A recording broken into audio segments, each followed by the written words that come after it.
Thank you for joining Tulsa Christian Businessmen. Presenting world-renowned author and speaker Jim Stovall. Video sponsored by Tulsa Regional Business Alliance. The Tulsa Christian Businessmen's Luncheon is every second Thursday of the month at noon at the Wyndham Hotel on 41st near Garnett. And now, Jim Stovall. Jim Stovall. In spite of blindness, Jim Stovall has been a national Olympic weightlifting champion, a successful investment broker, the president of the Emmy Award-winning Narrative Television Network, and a highly sought-after author and platform speaker. He is the author of 40 books, I said 30, including the bestseller, The Ultimate Gift, which is now a major motion picture from 20th Century Fox starring James Garner, Abigail Breslin, and I think Morgan Freeman. Was he in that, Jim? Bill Cobbs. Bill, okay. 5 of his other novels has also been made into movies, with 2 more in production. Steve Forbes, president and CEO of Forbes magazine, says Jim Stovall is one of the most extraordinary men of our area.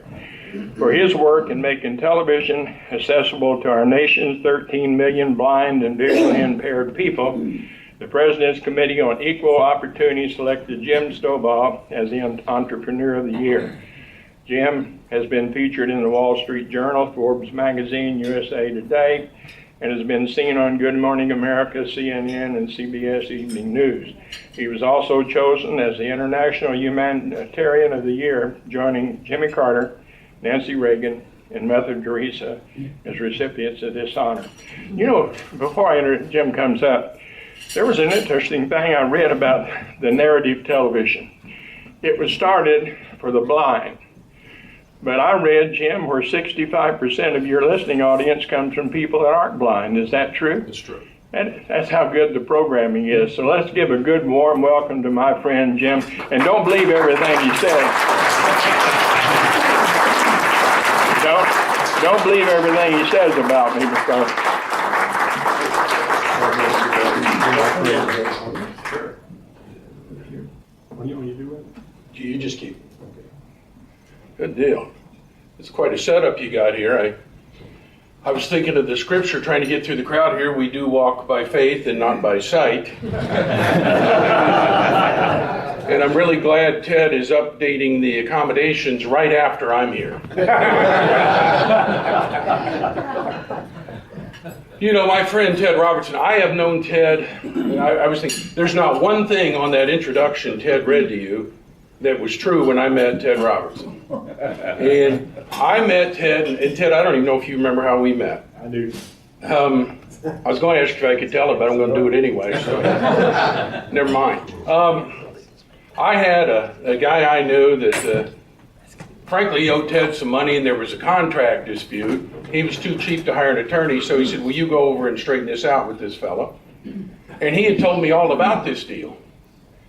Well, I get there and quickly figure out that I hadn't been given the story, and Ted had all the facts on his side. I'd come to a gunfight with a butter knife, and I'm standing there. And, you know, when the deal was over, I just turned to him, and he... I said, Mr. Robertson, I hope you understand. I didn't know that when I came here. He said, I know that.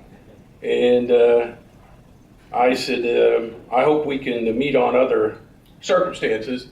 And he said, I'm sure we will, and we'll be good friends. And I don't know if you ever got paid on that deal, Ted, but No.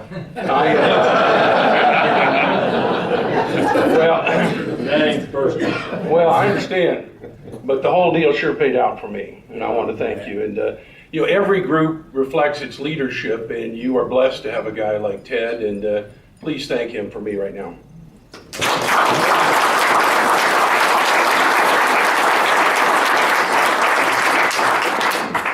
Of course, I have to always remind people, Ted, you know him as an entrepreneur and a tire man, but Ted's a great American, still a great American after all these years. Ted knows I'm one of the highest paid arena speakers in America, thank God Almighty. But see, that doesn't bother Ted, because he's a great American, a constitutional scholar, and Ted believes in free speech. So he goes right over that price tag thing, and he just goes for the free speech. And, couple times each year, Ted has me out to make a free speech. He still believes in that. And if you want to know what kind of guy Ted is, several years ago, my wife was going to go up to Springfield and see our niece play in a basketball game. And she just had 20 minutes to spare to get there for the game. And she called me just as she was getting on the expressway. She said, I got a flat tire. And I caught Ted on the other line and said, Ted, can we get on the road in 20 minutes? He said, yeah, meet me at this place. And she went over there and got the car up on the jack or whatever they do. And then Ted calls me. He said, now, Jim, I'm here with your wife, Crystal. We're on the speakerphone here, Jim. You need to keep that in your mind. And now these nice new Mercedes, there's two kinds of tires you can put on those cars. There's the kind that are good enough for most people, and then there's the kind of tires for these Mercedes you want to buy if it's somebody you really care about.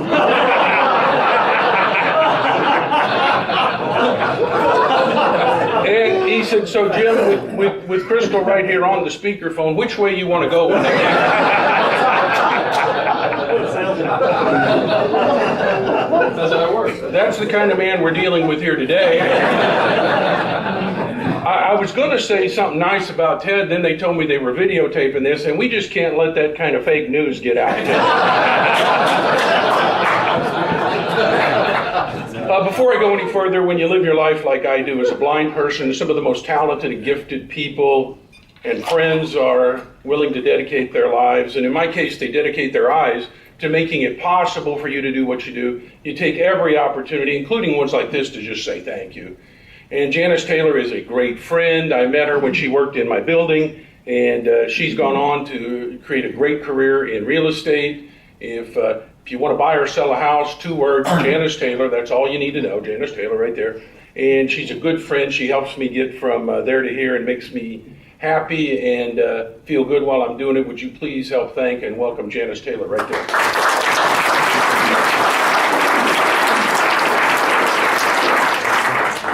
You know, guys, some of you have heard me speak so many times. I think I'm going to go off the reservation a little today because, you know, I found out a long time ago it's a whole lot easier to find a new crowd than a new talk, so I move around a lot, you know. And Ted said, just come out and talk about your faith and your business. And I can't really separate all those things. You know, we have compartmentalized our life so much, particularly those of us who are believers, and we have our financial life and our business life and our family life and our, you know, all these different things, and we compartmentalize them all. God doesn't see it that way. He looks down, it's just us. And, you know, remember, what do we get if we gain the whole world and lose our soul? Nothing else matters.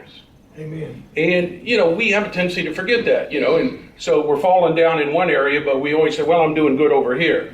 And my late great friend and colleague and my mentor, Coach John Wooden, who I treasured being a part of the last 10 years of his life, and we lost him just before he turned 100, 4 months from being 100. And, you know, you've heard it said about an elderly guy, he's forgotten more than most people know. That would have been true of Coach Wooden, but he never forgot anything. He was the most amazing mind and spirit I ever met. And he said, Jim, when you're coaching basketball, kids want to do 2 things. They want to dunk the ball, and they want to shoot 3-point shots. They have fun. They want to do slam dunks and 3-point shots. Unfortunately, what wins games are free throws and defense. And kids don't want to practice that. They want to just do the slam dunk and the 3-point shot.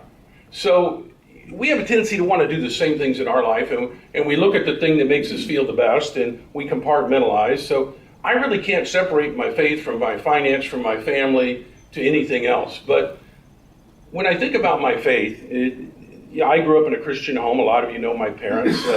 I've gotten paid far too much money and got a lot of acclaim for writing books and movies and syndicated columns and making speeches for just telling folks the way I was raised, and that's about all there is to it. I told a New York Times reporter Tuesday. He said, "Where do you get wisdom?" I said, "You either read a lot or you grow up in my house, where I did, and you just try to be like George and Florine Stovall." And I was with them last night, and still learning. And someday I'm going to get it right, but. we were in church whenever the doors were open, and we did that. And my dad was part of the Oral Roberts University. He worked there for 56 years as part of that work. And so faith was an important part of my life. And when I was 11 years old at Vacation Bible School, I made a commitment. I didn't know what it meant, but we were 3 decisions away from winning the pizza party, and that's about all that went into it when I was 11 years old. And I told my mom and dad I got saved, and we go to church all the time, and I became a religious guy. I had religion. Religion is great until you have a crisis. And then you better go from religion to relationship in a hurry. Amen. Amen. And as a young man, I only had one goal for my life. I was going to be an All-American football player at the University of Oklahoma, and then go into the NFL and play for the beloved Dallas Cowboys. And that was my whole goal in life. And I had the coaches and the scouts assured me I had the size and speed and strength to make that happen. And that was my whole life. I knew everything. I didn't have to study. I didn't have to learn. I barely went to school. I didn't do anything. I was just going to be a ball player. And I was good enough to do that. And I thought I knew everything. Someday I'm going to write another book called Stuff I Learned After I Knew Everything. That's going to be about a 3-volume set right there. Well, every year before you go play football, you got to go get a physical. They want to make sure that you're healthy before they take you out and try to kill you. And, they poke you, prod you, weigh you, measure you. They do all this stuff. And this one year, the physical was taking a lot longer than I ever remembered happening. And then a doctor shined his light in my eye and made a very, very discouraging noise. And then he invited another doctor, and he looked in my eye, and a third guy came in and did some tests. And eventually these 3 doctors took me down a long hall, and they sat me down at a table, and they said, Jim, we don't know why, we don't know when, but we do know someday you're going to be totally blind, and there's nothing we can do about it. And your whole world just stops right there. I instantly knew I wasn't going to play for the national championship team with Barry Switzer at the University of Oklahoma, and I knew I wasn't going to go into the NFL and play for the Dallas Cowboys, because I checked it out. Do you know at that time and to this very day there has never been a blind guy play for the Dallas Cowboys? No, I did the research on that. And, now, if you remember that Redskins game 2 years ago, you would question that. I actually called Jerry Jones myself. I said, Jerry, are we signing up blind people now? He said, no, Jim, those guys have some other problems. And he said, mainly their problem is unemployment's the problem everybody has. Well, I didn't know what I was going to do. I came back to my hometown here in Tulsa, Oklahoma, and every year, as you know, almost this time of year, coming up next month, I guess, we have the state fair here. But for so many years I've been playing football, and that was my life. I hadn't gone to the fair. And I could still see well enough to get around, and I thought, I'll go to the fair and just wander around. And that morning I got up, and I'd always said my prayers, because that's what you did in the morning, and I just kind of repeated it. But that day we had us a conversation. I said, God, if you're God, you better show up today, and if you're not, I don't need to talk to you no more. Because I am in a bind. And I left and went to the fair and waiting for God to show up. And God can show up at the Tulsa State Fair, or your house, or your car, or your business, or anywhere you want, because we always find what we're looking for, and for the first time I started looking. And I went to the fair and I wandered up and down in that big building behind the Golden Drill, or whatever they're calling that this month. And they had a big banner, and they were having an exhibit in an exhibition of the Olympic Games. And they had the runners and the sprinters, and they had the gymnasts, and then the weightlifters came out. And I watched those guys, and I said, that's something a guy could do, even if he was going blind right there. And 3 years later, I was a national champion and got to finish my athletic career on our Olympic team. And I left that building, and I was thinking about that, and I wandered on down to the pavilion, the big arena there, and they had a big banner outside that said free concert. And I didn't know who was playing, when it started, or what it was, but free really fit my bucket. And I went in there, and there was nobody there. There was stage down there, nobody there. And I wandered down to the front row, sat down right in front, and I sat there and I prayed a little, thought a lot, and cried a whole bunch. And I kept reminding God, you better show up. And I said, God, I don't have to have all the answers today, but I at least need to know you're there, and I need to know that a blind guy could do something. Maybe I can't play football, but can I do something that matters? And I guess in the midst of my thoughts and my conversation with God, the arena filled up around me. I still didn't know who was playing or what started. I wasn't even aware of all these people. And then a voice I will never forget said, ladies and gentlemen, please welcome to the Tulsa State Fair, the one, the only, the legend, Ray Charles. And they led Ray out, and he was about 10 feet away from me. And Ray was absolute magic.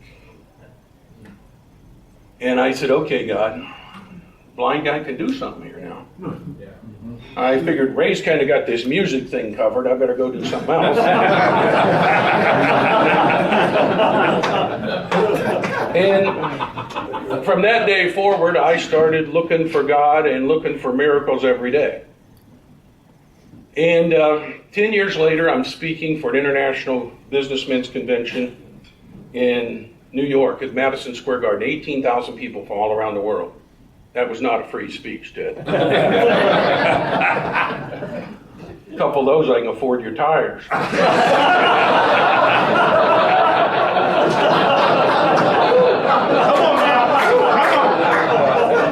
So anyway, well, you got to call them like you see them, you know. So I gave this speech, and I walked off stage, and the promoter hugged me. He said, man, that was the best thing ever. He said, exactly what we needed. He said, I have another group in next Saturday. Can I book you? And I said, well, as long as those checks clear, I'll show up. And you pay, we play is kind of my deal. And he said, do you want to go back to Oklahoma? You want to stay here in New York? And I said, you know, I have some TV business to do for Narrative Television and meet with my publisher. I'll just stay in New York for 4 or 5 days. And then he said, Jim, I got another guy working for me at Carnegie Hall tomorrow night, concert.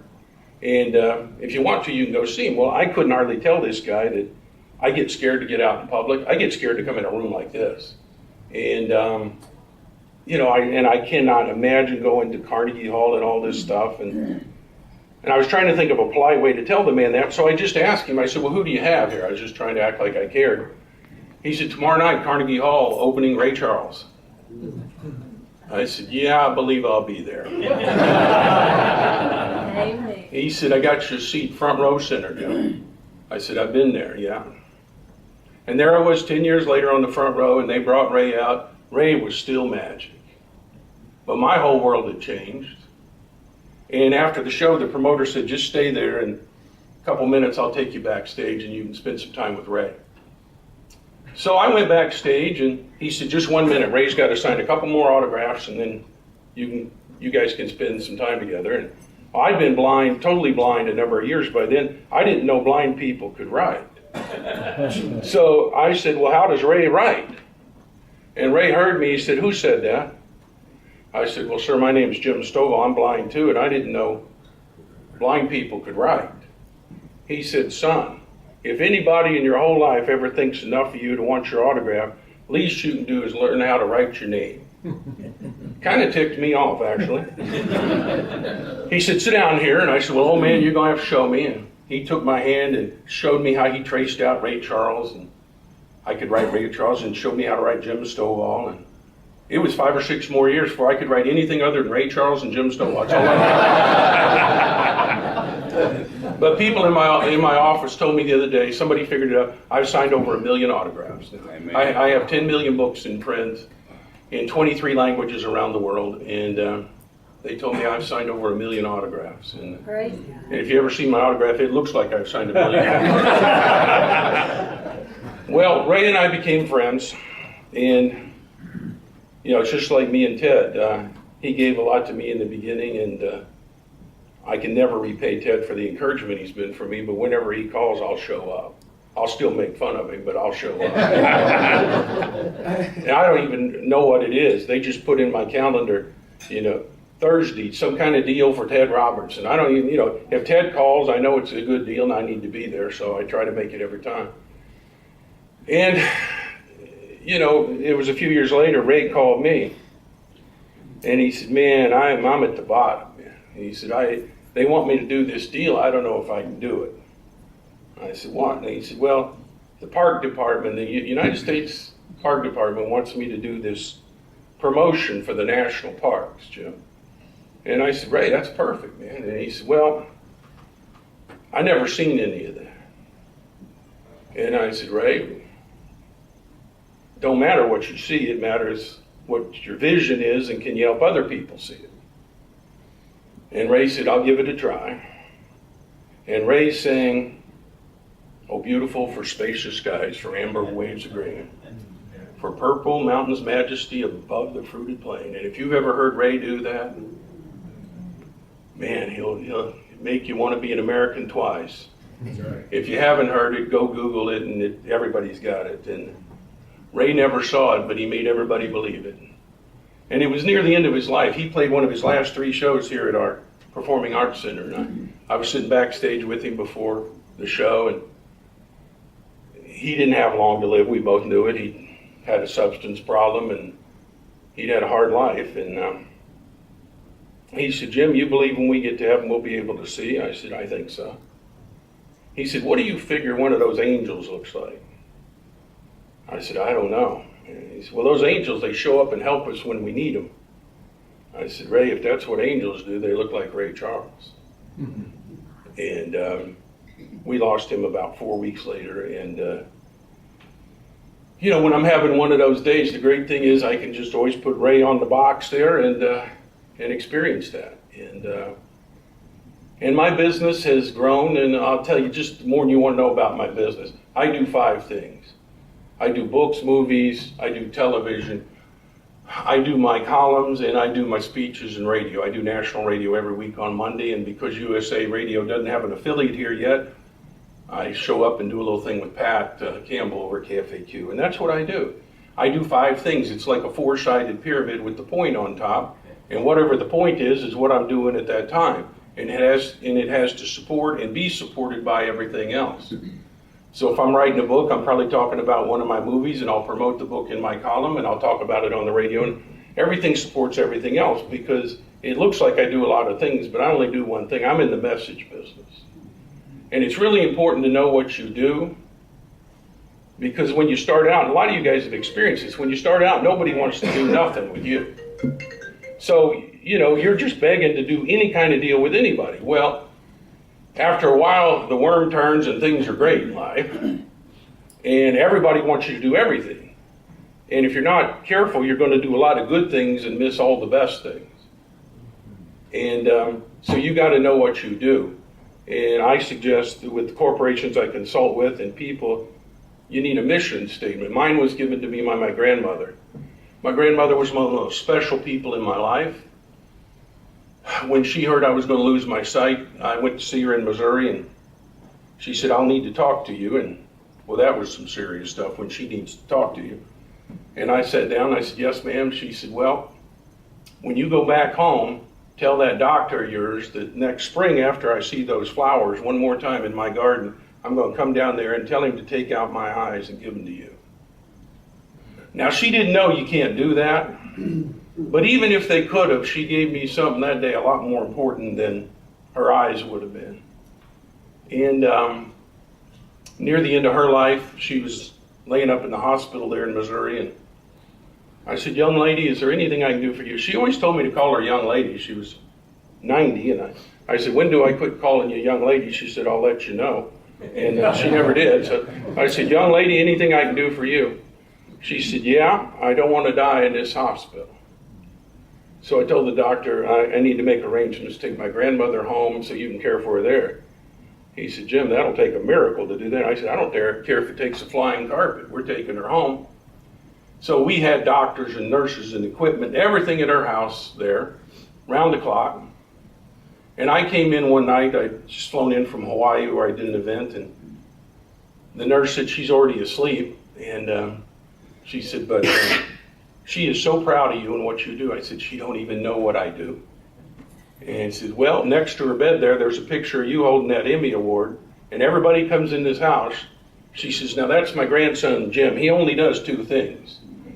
He helps blind people see TV and movies, and he goes all around the world making sure folks know they can have good things in their life. Well, that's it. That's my mission statement. If I live to be 143 years old, that's what I'll be doing that day. And it's important for you to know what you do, because it's so easy to get caught up in good things and miss the great things. It's even easy to get caught up in great things and miss the higher calling. And if you'll shut your mouth and open your mind, he'll tell you what that is.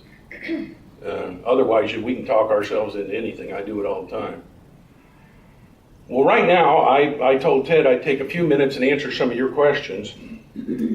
Now, I only got 2 rules on the questions.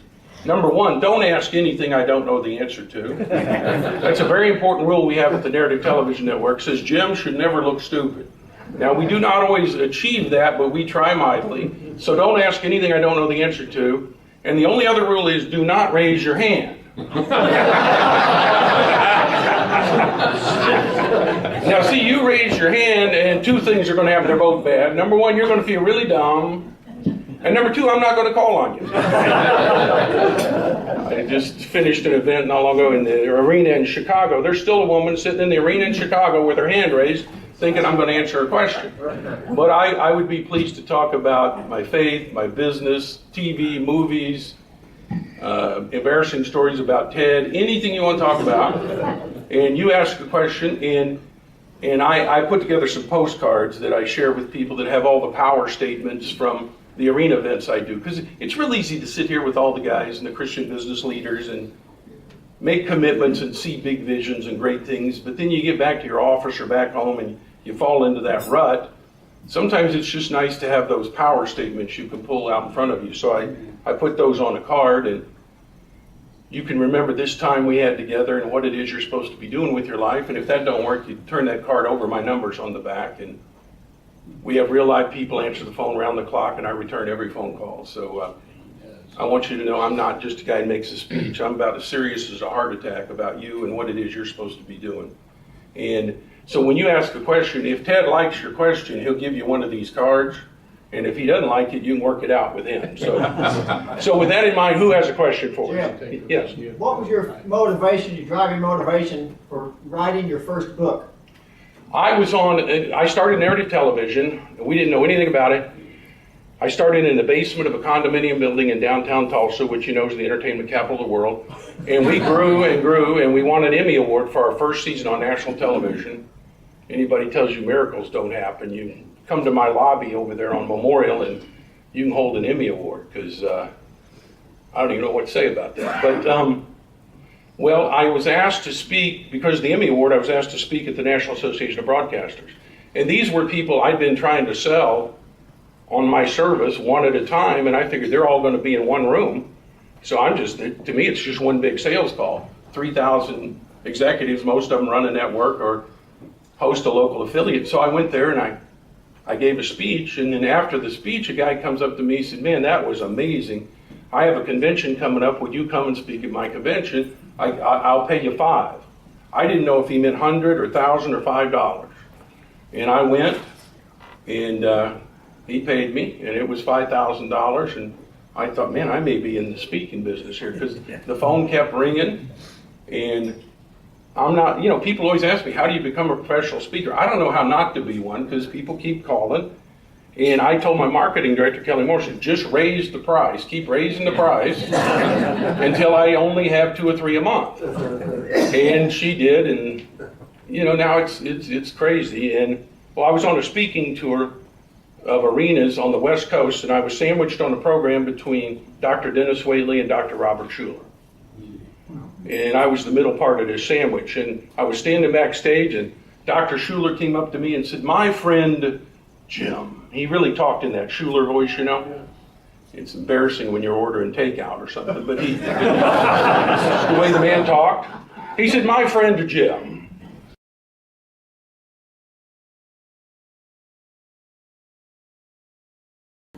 "I believe you should write a book."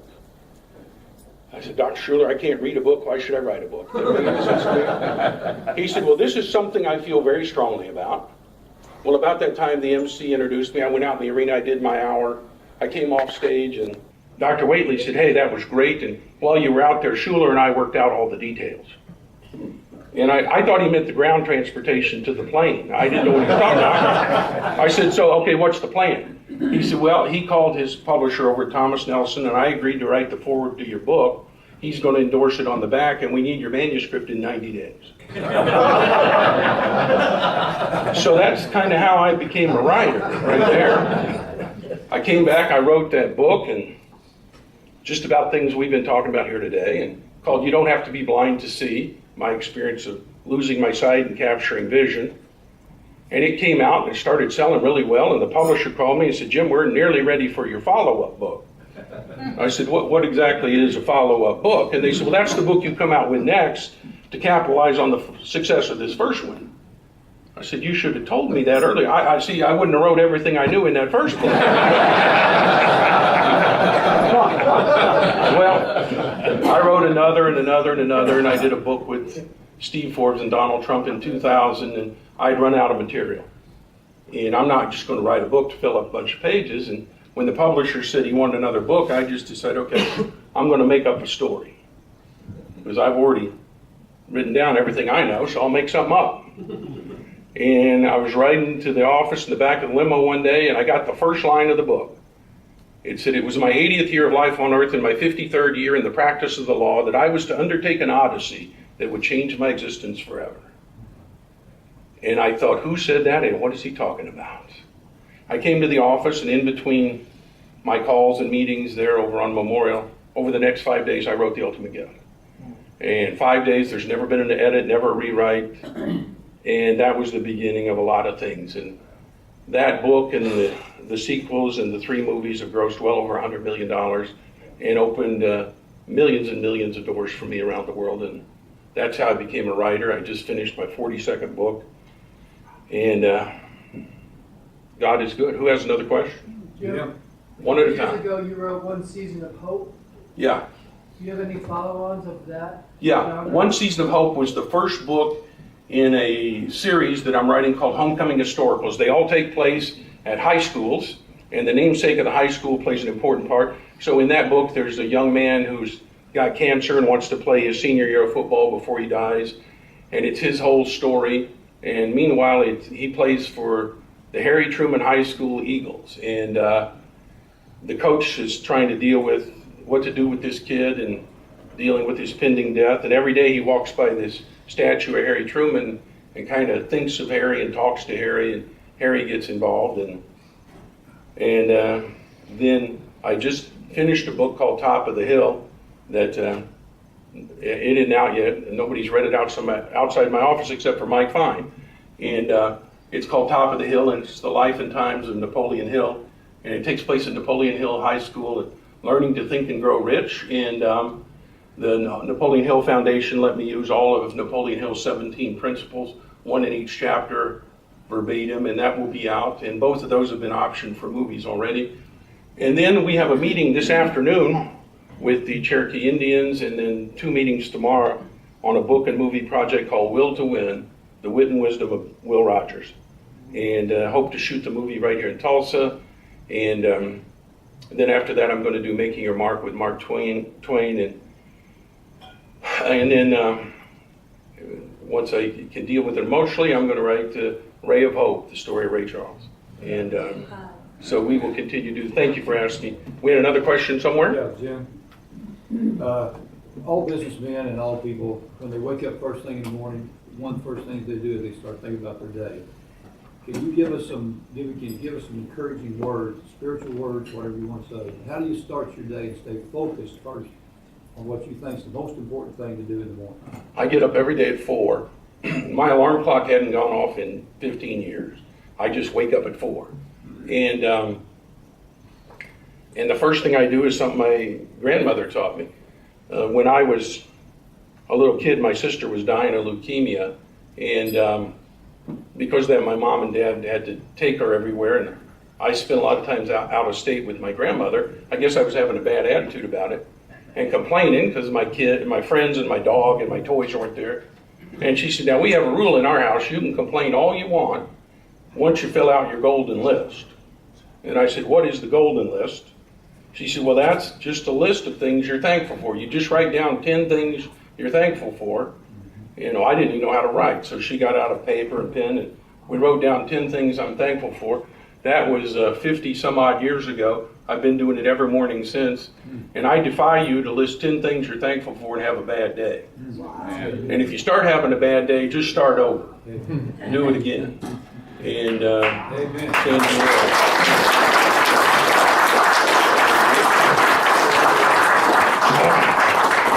Another question? We got time for one more. One more, make it What's your good. favorite 3 Bible verses? We walk by faith and not by sight. Try to remember that all the time. Press on for the higher calling. And the story of the thief on the cross. I was asked by, I was on a deal called the Religious Roundtable in Chicago on one of my book tours. And I'm on with the Reverend Doctor somebody and Father somebody else and Rabbi somebody. And the 4 of us are sitting up there. And she asked, who in the scriptures most emulates your life and ministry? And I thought, good God, I got in the wrong room. And the first guy starts out and said, I think my life most emulates Paul because of his teaching. And the next guy thought Peter because of the church. And I thought, you have got to be kidding me, guys. And I said, the only guy in the Bible I totally relate to on my best and worst days is the thief on the cross. He was a bad guy. He got what he deserved. He never went to church, never gave any money, never read a scripture, sung a hymn, never did nothing that we would call Christian, all that crap we get mixed in. But somehow at the last moment of his life, he turned to his left and he recognized divinity right there. And he said, remember me. And Jesus said, this day ye shall be with me in paradise. And I told him, if he can make it, Jim's got a pretty good shot. So thank you. I love you so much.